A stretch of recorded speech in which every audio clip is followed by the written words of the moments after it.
Hello everyone, আসসালামু আলাইকুম। সবাই কেমন আছো? আশা করি সবাই ভালো আছো। আলহামদুলিল্লাহ আমি অনেক ভালো আছি। আজকে তোমাদের মাঝে চলে আসলাম একটা ছোট্ট একটি লাভ স্টোরি শেয়ার করার জন্য। তো আশা করি তোমাদের কাছে লাভ স্টোরিটা অনেক ভালো লাগবে, তো সম্পূর্ণ শুনবে।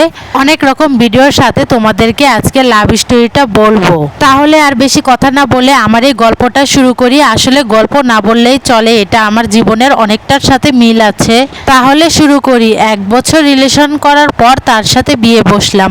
যখন বিয়ে বসলাম তখন সে বেকার ছিল। তবে যাই হোক, দুজনে মানিয়ে গুছিয়ে নিয়েছি, দুজনে একসাথে সংসার করছি।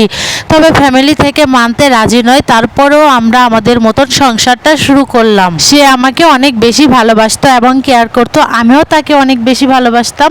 মাঝে মাঝে আমাদেরকে একটু ঘুরতে নিয়ে আসতো। এভাবে অনেক সুন্দরভাবে দিনগুলো কাটতেছিল। এভাবে দেখতে দেখতে প্রায় 6 মাস কেটে গেল। তখনও কিন্তু সে বেকার ছিল।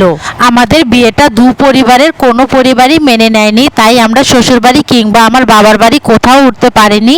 আমরা নিজস্ব এক বাসায় ভাড়া নিয়েছিলাম। এভাবে অল্প কিছুদিন যাবার পর আমার হাজবেন্ডের একটা খুব ভালো একটা চাকরি হলো। আমি অনেক খুশি হলাম। তো এবার হয়তো আমাদের অভাবটা সবকিছু পূরণ হবে। কিন্তু সে আমার সাথে এত বড় বিশ্বাসঘাতকতা করবে সেটা আমি একদমই বুঝতে পারি নাই। সে ভালো একটা চাকরি পাওয়ার পর সে আমাকেই ছেড়ে চলে গেল শেষমেশে। তো বন্ধুরা, এটা একটা সুন্দর একটি গল্প ছিল। তো আমি তোমাদের কাছে গল্পটাই শেয়ার করলাম, কেউ কিন্তু সত্যি পাবে না। তো বন্ধুরা, আমার গল্পটি কেমন লাগলো, যদি ভালো লেগে থাকে লাইক কমেন্ট সাবস্ক্রাইব করে পাশে থাকবে, আর সবাই কিন্তু জানাবে কেমন হয়েছে।